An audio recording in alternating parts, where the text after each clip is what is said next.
Two street vendors who sold space cakes to 90 pupils from the Pulamadibogo Primary School in Soshanguve will be appearing in court today. 87 of those pupils were hospitalised after consuming dagga-laced muffins, and they've now been discharged from hospital. According to the Education Department, 3 remaining students are still receiving medical attention. Now, these space cakes are said to be gaining popularity among primary and high school learners. So this morning we're asking, what are the effects of cannabis on the development of adolescents, the development of these young, still developing minds? Let's get you some expert analysis this morning. The director of the Mental Health, Alcohol, Substance Use and Tobacco Research Unit at the SA Medical Research Council, Professor Charles Parry, joins us this morning. Prof, it's great to talk to you. And perhaps a good place to start this morning is that one of the sort of enduring myths, and I think it's fair to say it's still true today, this myth that marijuana is harmless and can be safely used by teens. That's clearly a myth, right?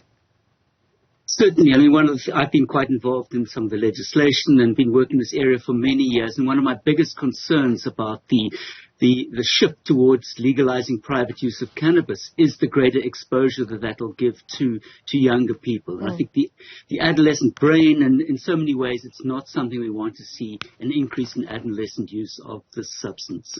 And I suppose this was, I mean, you'll give us some analysis on this, but when we were doing our legislation around the use of cannabis, did we spend enough time focusing on the impact it would have on teens at primary school level, at high school level? No, not at all. I mean, as I've been involved for probably 20, 30 years almost, at various times giving input on this. And I think most recently the emphasis has been on sort of people's rights to smoke cannabis and even the ability of people to make money out of this. So, very few people, if any, besides myself, have really been raising the issue about the risk of this for adolescents. So let's unpack it, Prof. I've got some research in front of me here that talks about functional impairment of cognitive abilities following the use of cannabis, but especially on young minds. So it depends, according to this research, on when a person began using cannabis, how much they used, and for how long. So talk to us about why this is an important angle to take, the use of cannabis, especially in children.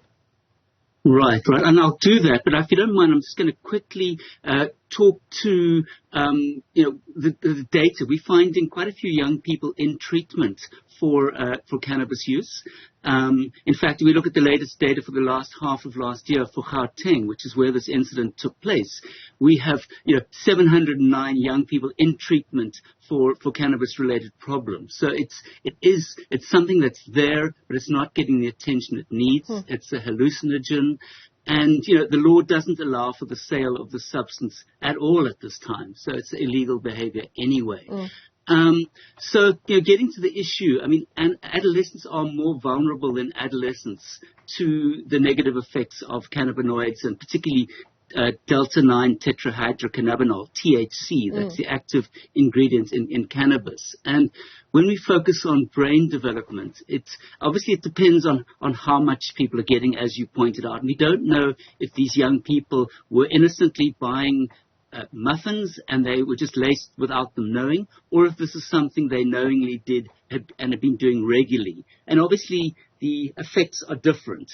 Clearly what's happened, and my view is that this is what's called a greening out, where you overdose on cannabis. And the question is, if they were just innocently taking cookies or muffins and they had never taken cannabis before, obviously you would expect some reaction.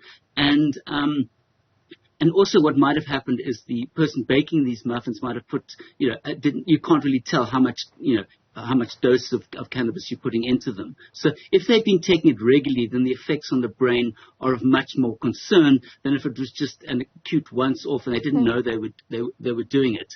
And it's very hard to regulate how much cannabis is in there. And when you take a cannabis muffin and you eat it, the effect is delayed. So you keep on eating it, it tastes nice, and you only get a big effect later. So it's not like you feel it as you're going along. So in terms of the brain, it causes what we call structural functional and histological alterations of regions of the brain, and also affects the endocannabinoid system, which is particularly harmful to the effects of cannabis as the adolescent brain is undergoing development.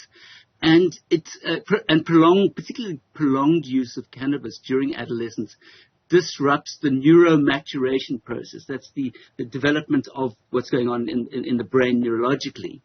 And it's associated with cognitive deficits, and if you use it more frequently, adolescents have it has a much greater impact on memory and cognition than adults. And these effects continue even after you stop using. So we don't know if after prolonged time, if you regain all the losses that you have, but certainly these effects are quite prolonged. Wow. So it's about how much you're using, which, as you say, in the case of eating muffins laced with cannabis, is very hard to tell, and it's also for the period of time that you're using cannabis, Prof. So when you talk about these structural, functional, developing parts of the brain, you talked about the neuromaturation process of a developing brain. How does that kind of impact play itself out in reality? How does it actually impact the person? Yeah, I mean, the cognitive ability is affected. Memory is affected for a long time. So you won't know it. You'll think you're acting just the same, but your ability to remember things and to process, as we all do when we do things, when we think and we deal with problems, that's affected. So you're dealing with, for example, language. You're trying to learn a language, or you're trying to do mathematical processes. You'll struggle much more if you've taken cannabis for a prolonged period of time. Yeah, I mean, and I think the other effects as well we need to consider with there's a risk of psychosis later in life if you've taken cannabis during adolescence, and these are even pre-adolescent children. We found that in treatment centers in Gauteng, we had 2 children who are under 10 years of age. So they're not just using it, it's affecting them enough to end up in a treatment center. It affects motivation. You often find that with people who take a lot of cannabis, they're not really as motivated. They're chilled out, which it's not the sort of thing when you're young and you need to be on top of your game. You want to be sort of chilled out, demotivated. You've got studying to do. It affects psychomotor ability. So if you're playing sport or riding a bicycle or a motorbike, your ability to reaction time can also be affected. And it's been shown to increase risks of depression and suicidal behavior and so on. Wow. I mean, the effects are just so completely wide-ranging, aren't they? You've touched on it, Prof, but there's a lot of evidence as well to suggest that regular marijuana use in adolescence and teenage years does lead to an increased risk of developing psychosis and schizophrenia as well. Yeah, I mean, the data is slightly unclear how adolescent cannabis use affects the onset of schizophrenia, but certainly various studies indicated that this is something we should be concerned about. The pathway is that there's probably an underlying risk for schizophrenia anyway in someone who develops it after taking cannabis, but certainly cannabis increases the risk of that coming out. It might remain dormant if they hadn't taken cannabis. So it's hugely problematic for adolescents. I think when we're looking at adults, the brain is maturing till about the mid-20s, and really it's not something we want our adolescents to be using, and we need to look carefully at their exposure.